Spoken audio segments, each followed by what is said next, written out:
ഇന്ന് നമുക്ക് വിൻഡോസിലെ ഒരു ഡ്രൈവ് എങ്ങനെയാണ് എക്സ്റ്റെൻഡ് ചെയ്യുന്നതെന്ന് നോക്കാം. അതായത് നിങ്ങളുടെ സി ഡ്രൈവിൽ ഇപ്പോൾ തീരെ സ്പേസ് ഇല്ല എന്ന് കരുതുക. തൊട്ടടുത്ത ഡ്രൈവിലാണെങ്കിൽ ഇഷ്ടം പോലെ ഫ്രീ സ്പേസ് ഉണ്ടെന്ന് കരുതുക. അപ്പം അങ്ങനെ ആകുമ്പോൾ ആ തൊട്ടടുത്ത ഡ്രൈവിൽ നിന്ന് ഫ്രീ സ്പേസ് എങ്ങനെ സി ഡ്രൈവിലേക്ക് കൊണ്ടുവരാം എന്നുള്ളത് നോക്കാം. ഇതേപോലെയുള്ള വീഡിയോകൾക്കായി ഒന്ന് ഫോളോ ചെയ്ത് വെച്ചോ. സി ഡ്രൈവ് മാത്രമുള്ള ഒരു പുതിയൊരു ഡ്രൈവ് എങ്ങനെ ക്രിയേറ്റ് ചെയ്യുക എന്നുള്ളൊരു വീഡിയോ ചെയ്തിട്ടുണ്ട്. അത് ഞാൻ ഈ റീലിൻ്റെ ലിങ്കായിട്ട് ക്രിയേറ്റ് ചെയ്തേക്കാം. ഹാർഡ് ഡിസ്ക് പാർട്ടീഷനുമായിട്ട് ബന്ധപ്പെട്ട കാര്യങ്ങളൊക്കെ ചെയ്യുന്ന സമയത്ത് കുറച്ച് കാര്യങ്ങൾ ശ്രദ്ധിക്കാനുണ്ട്. ഈ ഡിസ്പ്ലേയിൽ കാണുന്നത് ഡീറ്റെയിൽ ആയിട്ട് വായിച്ച് നോക്കിയതിന് ശേഷം മാത്രം ഇങ്ങനത്തെ കാര്യങ്ങൾ ചെയ്യുക. എന്തെങ്കിലും സംശയങ്ങളുണ്ടെങ്കിൽ കമൻ്റ് ഇട്ടാൽ മതി, റിപ്ലൈ തരുന്നതായിരിക്കും.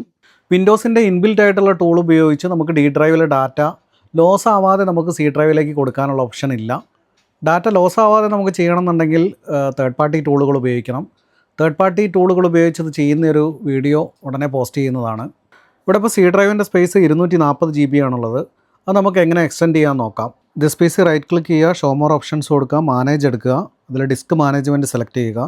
ഡി ഡ്രൈവിലെ ഡാറ്റ കോപ്പി ചെയ്ത് മാറ്റിയതിന് ശേഷം റൈറ്റ് ക്ലിക്ക് ചെയ്തിട്ട് ഡിലീറ്റ് വോളിയം എന്ന് കൊടുക്കുക. ഡാറ്റ ലോസ് ആവുന്നുള്ള മെസ്സേജാണ്, അത് എസ് എന്ന് കൊടുക്കുക. അപ്പോൾ അവിടെ അൺഅലോക്കേറ്റഡ് സ്പേസ് വന്നത് കാണാം. അതിനുശേഷം സി ഡ്രൈവ് റൈറ്റ് ക്ലിക്ക് ചെയ്തിട്ട് എക്സ്റ്റെൻഡ് വോളിയം എന്ന് കൊടുക്കുക. നെക്സ്റ്റ് ചെയ്തതിന് ശേഷം എത്ര GB ആണ് സിയിലേക്ക് കൊടുക്കേണ്ടതെന്ന് വെച്ചാൽ അത് എൻ്റർ ചെയ്യുക. അതിനുശേഷം വീണ്ടും നെക്സ്റ്റ് ചെയ്യുക. MB സൈസിലാണ് എൻ്റർ ചെയ്യേണ്ടത്. ഞാനിവിടെ 100 GB കിട്ടുന്ന രീതിയിൽ എൻ്റർ ചെയ്തിട്ടുണ്ട്. നെക്സ്റ്റ് ചെയ്യുക, അതിനുശേഷം ഫിനിഷ് ചെയ്യുക. സി ഡ്രൈവിൻ്റെ സ്പേസ് ഇപ്പോൾ 100 GB എക്സ്റ്റെൻഡ് ആയത് കാണാം. ബാക്കിയുള്ള അൺഅലോക്കേറ്റഡ് സ്പേസ് നിങ്ങൾക്ക് പുതിയൊരു ഡ്രൈവ് ക്രിയേറ്റ് ചെയ്യാവുന്നതാണ്.